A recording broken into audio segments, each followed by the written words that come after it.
Bonsoir à tous et bienvenue au deuxième jour du Ramadan. Les musulmans de Côte d'Ivoire ont reçu un important don de vivres et de non-vivres de la part du président de la République. La remise a eu lieu aujourd'hui au siège du COSIM, le Conseil supérieur des imams, des mosquées et des affaires islamiques. C'est la deuxième fois qu'ils se rencontrent depuis le début des démolitions des sites à risque. Le ministre-gouverneur Cissé Bakongo a échangé ce mardi avec les 13 maires du district autonome d'Abidjan. Une rencontre pour harmoniser les actions des maires dont les communes sont concernées par les déguerpissements et celles du district autonome d'Abidjan afin de parvenir à un assainissement sans heurts. Et puis cette réforme du ministère de la Construction et de l'Urbanisme qui va faire des heureux. L'ACD, l'arrêté de concession définitive, est désormais signé de façon électronique par le ministre Bruno Nabagné-Koné, une innovation qui va contribuer à la sécurité et la célérité dans le processus de délivrance des ACD. Les musulmans de Côte d'Ivoire observent depuis hier le jeûne du Ramadan pour soutenir cette communauté dans ce quatrième pilier essentiel de l'islam. Le président de la République, Alassane Ouattara, a fait un important don à la communauté ce mardi au siège du COSIM, le Conseil supérieur des imams, des mosquées et des affaires islamiques. Le récit de Salifi Alekwe et Cheikh Bleu. Au deuxième jour du jeûne du Ramadan, une délégation de la présidence de la République était au siège du COSIM, le Conseil supérieur des imams, des mosquées et des affaires islamiques. Conduite par Drissa Koné, son conseiller spécial chargé des cultes et des affaires sociales, les émissaires du chef de l'État Alassane Ouattara ont remis au nom du chef de l'État des dons en vivres et non-vivres pour soutenir la communauté musulmane qui a entamé lundi le jeûne. Chaque fois que de besoin, il vous a trouvé à ses côtés. Ainsi que pour toutes les prières incessantes que vous exécutez, que ce soit su ou pas, dans vos lieux de prière et chez vous-même. Soyez-en remerciés de la part du président.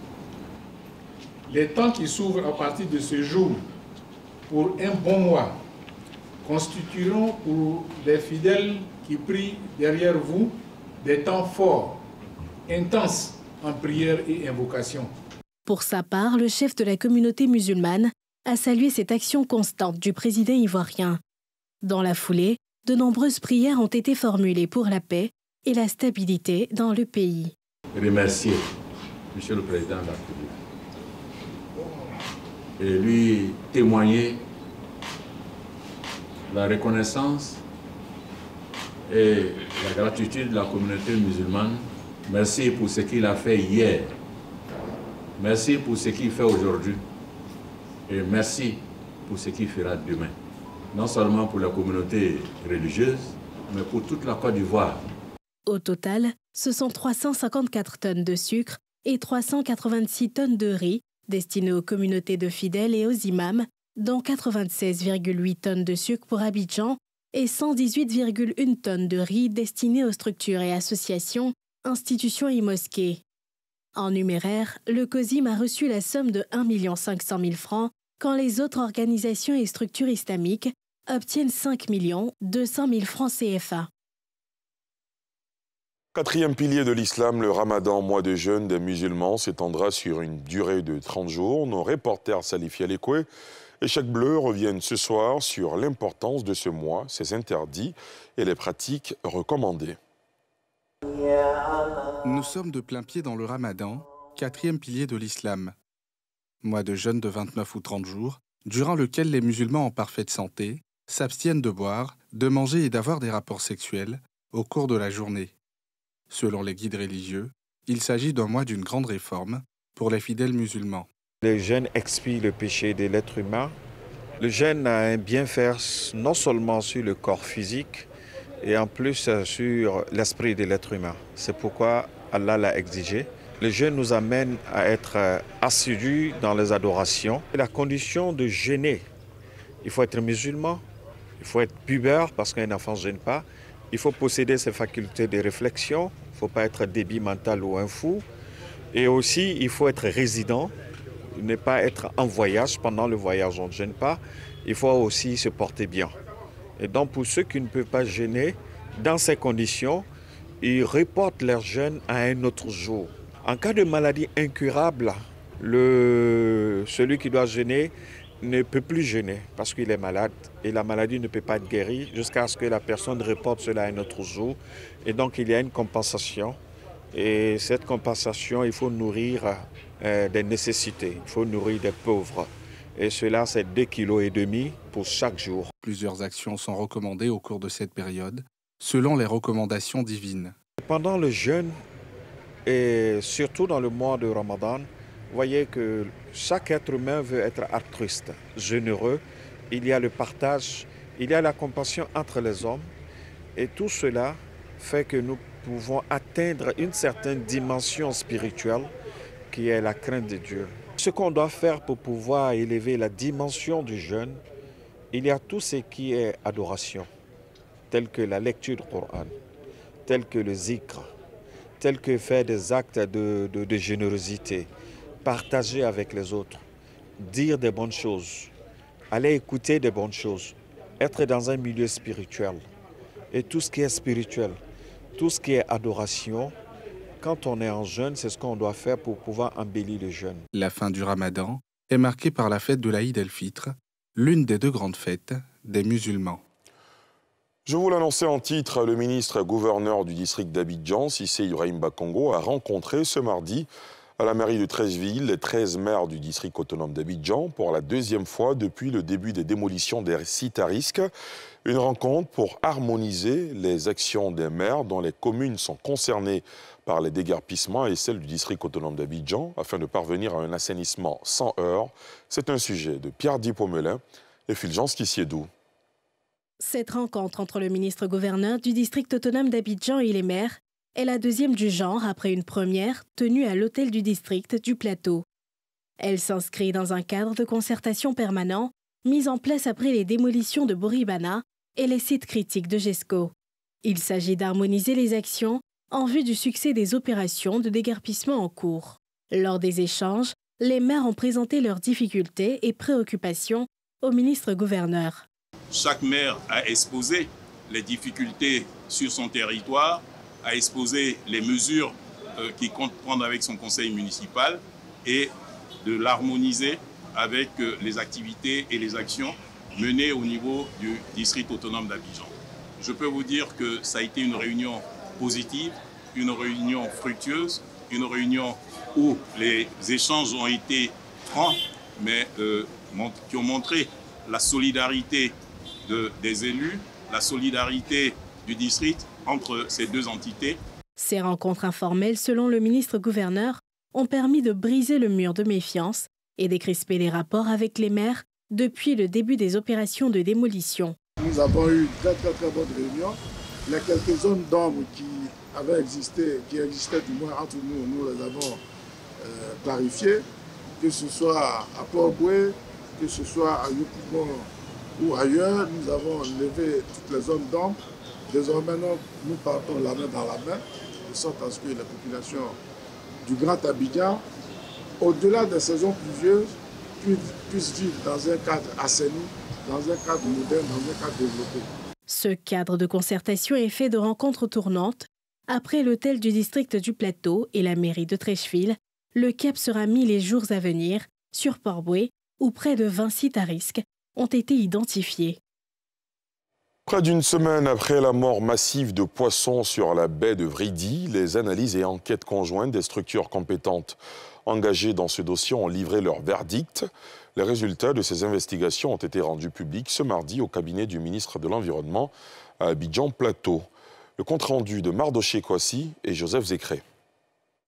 Après la survenue de l'incident, le centre anti-pollution Siapol a effectué des prélèvements sur les lieux afin de procéder à des investigations plus poussées.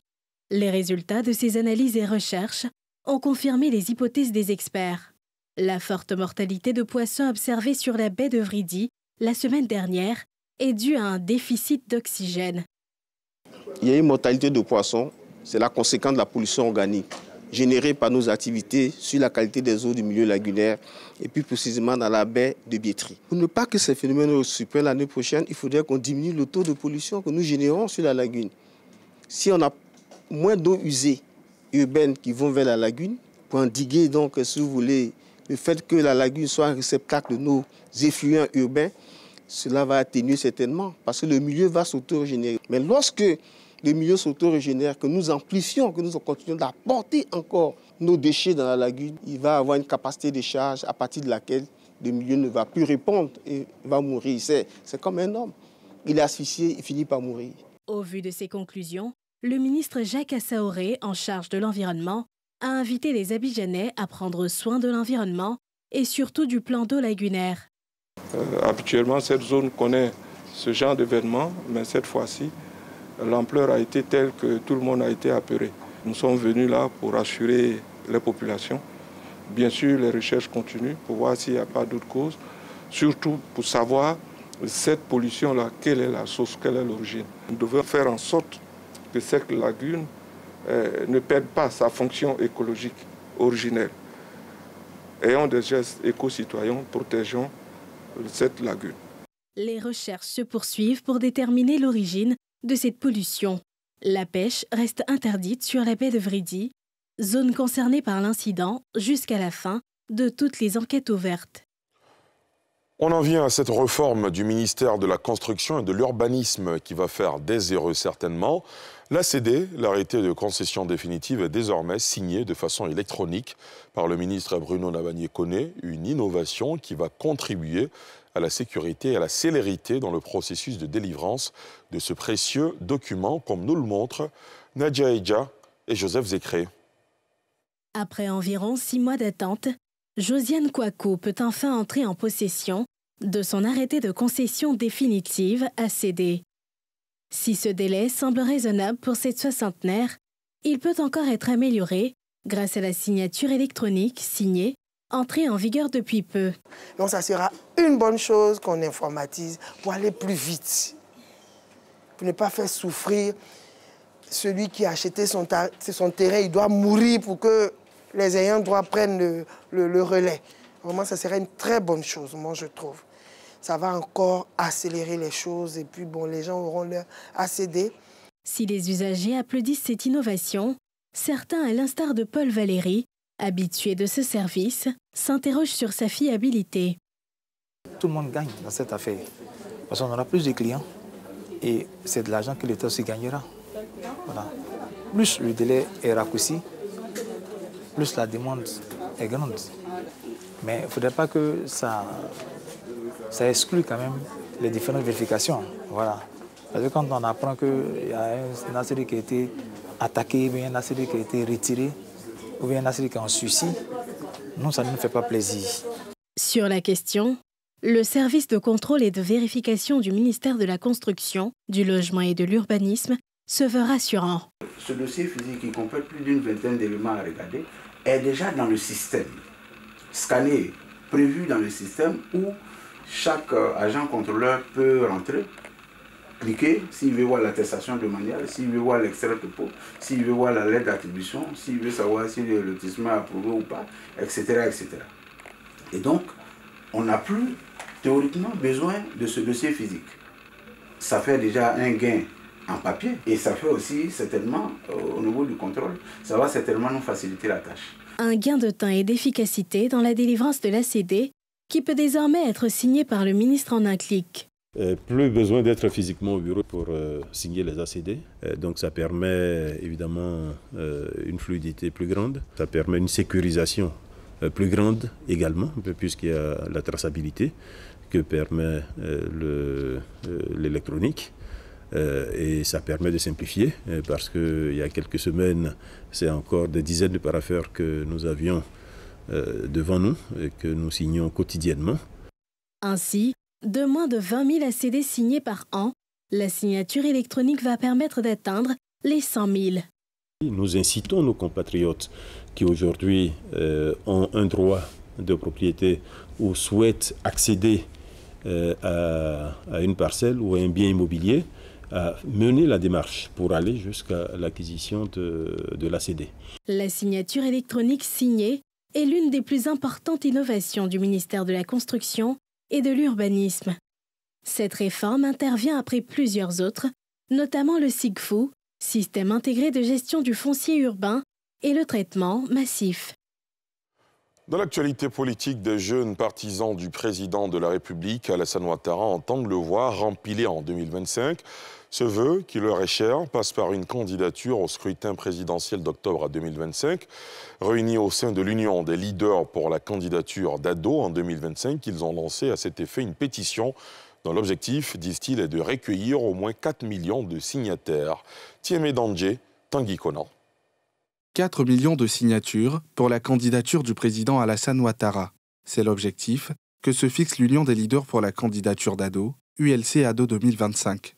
Une initiative citoyenne lancée avec ferveur en présence de nombreux partisans du chef de l'exécutif ivoirien et des acteurs du monde de la société civile, dont la Chambre des artisans, qui vendent une opération de lobbying dédiée à rafler l'adhésion du président sortant à leur cause. Nous souhaitons que la Côte d'Ivoire puisse continuer à avoir l'opportunité de continuer à bénéficier de son expertise. Donc c'est pourquoi nous souhaitons qu'il soit encore présent pour continuer à développer le pays. Il est vrai que le président de la République a souhaité vraiment que la classe politique puisse se renouveler. Pour que cette classe politique vraiment soit bien renouvelée, il faut qu'il y ait des acteurs du renouvellement vraiment qui continuent à faire le travail pour ne pas que ce renouvellement de la classe politique vraiment puisse buter sur autre chose. Nous soutenons le développement de la Côte d'Ivoire et il n'y a pas plus indiqué que le président Alassane Ouattara de continuer ce développement pour le bonheur du peuple ivoirien. La Chambre nationale des métiers qui gère le secteur de l'artisanat, ayant au moins plus de 6 millions dans notre base de données, il fallait mettre cette base de données à la disposition de cette pétition pour qu'on encourage le président Alassane Ouattara d'accepter d'être candidat et continuer le développement. Votre ambition de réunir 4 000 signataires pour la candidature de notre cher président 3 étoiles ne sera qu'une simple formalité. Votre demande est noble. Au nom du parrain, vous recevez tous les encouragements et ses remerciements. Au titre du mode opératoire, tout participant est appelé à se rendre sur la plateforme www.ado2025.com et remplir le formulaire. Sur fond de marketing politique, cette pétition se veut un appel à la mobilisation des Ivoiriens pour soutenir la politique de paix et de développement du pays sous le magistère d'Alassane Ouattara. En février dernier, 2 braqueurs armés de fusils calibre 12 faisaient irruption au domicile d'un paysan d'Adjobikro, situé dans la sous-préfecture de Bongo, une localité à quelques encablures de Grand Bassam. Sur les lieux, les meneurs ouvraient le feu sur le producteur de manioc qui venait de vendre sa récolte du mois. Tué sur le champ, ils s'emparaient de ses biens avant de s'évanouir dans la nature. Moins de 2 semaines après l'ouverture de l'enquête, leur course a pris fin. Ils ont été interpellés par des éléments de la gendarmerie nationale. Plaidant clémence, ils font des aveux terrifiants dans ce sujet. De Tiemé Dandje. Brigade de Bongo. Dans les locaux du service rattaché à la compagnie de gendarmerie de Grand Bassam, 2 présumés meurtriers d'un paysan de la localité du Sud Komoé, tués dans un braquage à domicile. En leur possession, l'arme du braquage qui a viré au crime, saisie lors d'une perquisition. Interpellés moins d'une semaine après leur forfait par les éléments en charge de l'enquête, les mises en cause des récidivistes passent aux aveux. On s'est connus dans le mois de janvier. C'est là qu'on a fait notre connaissance. Et dans notre connaissance, on a eu à échanger par un business de braquage qu'il m'a expliqué. Je l'ai appelé afin que nous nous croisions pour pouvoir aussi faire une opération là-bas. C'était un planteur de manioc.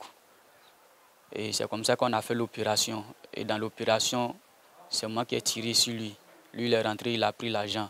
Il m'a interpellé pour me dire de venir que dans le campement où lui il réside là, il y a un monsieur là-bas. Je suis rendu dans le campement aux environs de 16 heures. Et c'est dans la nuit que lui et moi, on s'est rendu chez le monsieur. Et quand le monsieur est sorti, c'est dans ça qu'il a abattu le monsieur. Quand le monsieur a été abattu, 10 minutes après, je suis rentré dans la chambre du monsieur, effrayé sa femme pour qu'elle me donne l'argent qu'elle a. Cueillis pour l'un à Beaunois et l'autre dans un campement de Bongo, où il menait une vie de fugitif, après s'être partagé le butin de 600 000 francs CFA issu de la vente de la production de manioc de la victime, les 2 plaident la clémence. Vraiment, on regrette de l'acte qu'on a causé. On sait qu'on a fait du mal. On a ôté la vie à quelqu'un. On demande beaucoup pardon à nos autorités.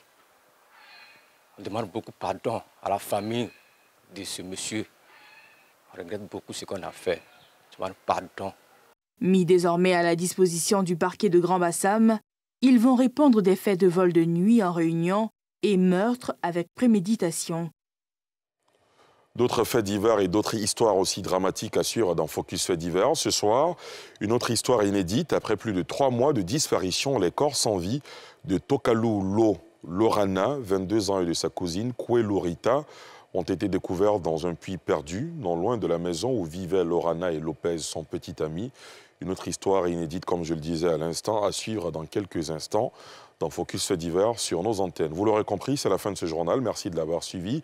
Il a été préparé par l'ensemble de la rédaction, réalisé par François Ossoou. Merci de nous avoir suivis. Demain à 19h50, vous avez rendez-vous avec Mélina Makissi. Excellente soirée sur la nouvelle chaîne ivoirienne.